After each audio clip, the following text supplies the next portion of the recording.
क्या आपने कभी ट्रेन का टिकट बुक करते समय सोचा है कि हो सकता है आप ज़रूरत से ज़्यादा किराया भर रहे हों? जी हाँ, भारतीय रेलवे आज भी कुछ लोगों को टिकट पर अच्छी खासी छूट देता है, लेकिन दिक्कत यह है कि ज़्यादातर लोगों को इस सुविधा के बारे में पता ही नहीं होता।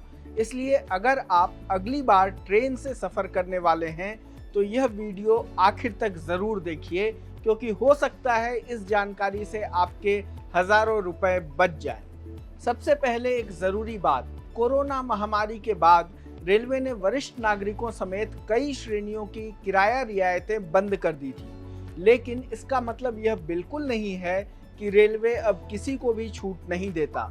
आज भी रेलवे कुछ खास श्रेणियों के यात्रियों को किराए में रियायत देता है। रेलवे की आधिकारिक कंसेशन रूल्स के मुताबिक फिलहाल दिव्यांगजन, कुछ गंभीर बीमारियों से पीड़ित मरीज और कुछ विशेष श्रेणी के छात्रों को किराए में छूट दी जाती है।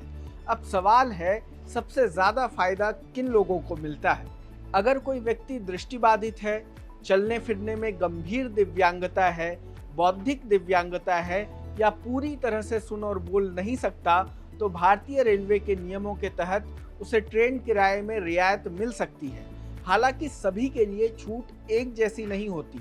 दृष्टिबाधित, गंभीर ऑर्थोपेडिक दिव्यांग और बौद्धिक दिव्यांग यात्रियों को second class, sleeper first class, AC chair car और एसी 3 टियर में 75% तक, जबकि एसी 2 टियर और फर्स्ट एसी में 50% तक छूट मिलती है।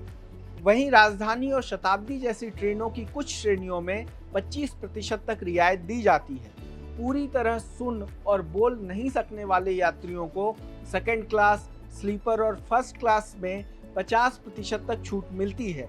कई मामलों में यदि दिव्यांग यात्री के साथ एक सहायक यानी एस्कॉर्ट यात्रा करता है, तो उसे भी उसी दर से किराए में छूट दी जाती है। अब बात मरीजों की। अगर कोई कैंसर, थैलेसीमिया, किडनी की गंभीर बीमारी, डायलिसिस या kidney transplant, heart surgery, TB, haemophilia, गैर संक्रामक कुष्ठ रोग जैसी गंभीर बीमारियों के इलाज के लिए यात्रा कर रहा है, तो भारतीय रेलवे किराए में रियायत देता है। हालांकि सभी मरीजों के लिए छूट एक जैसी नहीं होती। कैंसर मरीजों को कुछ श्रेणियों में 100% तक, जबकि अन्य श्रेणियों में 75 से 50% तक की छूट मिल सकती है। वहीं थैलेसीमिया, किडनी, हार्ट, टीबी और हीमोफीलिया जैसे मरीजों को यात्रा की श्रेणी के अनुसार आमतौर पर 50% से 75% तक की रियायत दी जाती है। कई मामलों में मरीज के साथ यात्रा करने वाले एक एस्कॉर्ट को भी समान रियायत मिलती है। इसके लिए रेलवे के निर्धारित प्रारूप में अधिकृत सरकारी अस्पताल या मान्यता प्राप्त चिकित्सा अधिकारी का मेडिकल सर्टिफिकेट देना अनिवार्य होता है। छात्रों को भी कुछ खास परिस्थितियों में रेलवे किराए में रियायत मिलती है, लेकिन यहाँ भी सभी के लिए छूट एक जैसी नहीं होती। रेलवे भर्ती या अन्य स्वीकृत प्रवेश परीक्षाओं में शामिल होने वाले छात्रों, शैक्षणिक भ्रमण, रिसर्च, एनसीसी कैंप, राष्ट्रीय स्तर के खेल या अन्य अनुसूचित शैक्षणिक उद्देश्यों के लिए यात्रा करने वाले विद्यार्थियों को यात्रा के उद्देश्य और श्रेणी के अनुसार आमतौर पर 50% से लेकर 75% तक, जबकि कुछ मामलों में 100% तक की रियायत भी मिल सकती है। इसके लिए संबंधित स्कूल, कॉलेज, विश्वविद्यालय या संस्थान का प्रमाण पत्र देना अनिवार्य होता है।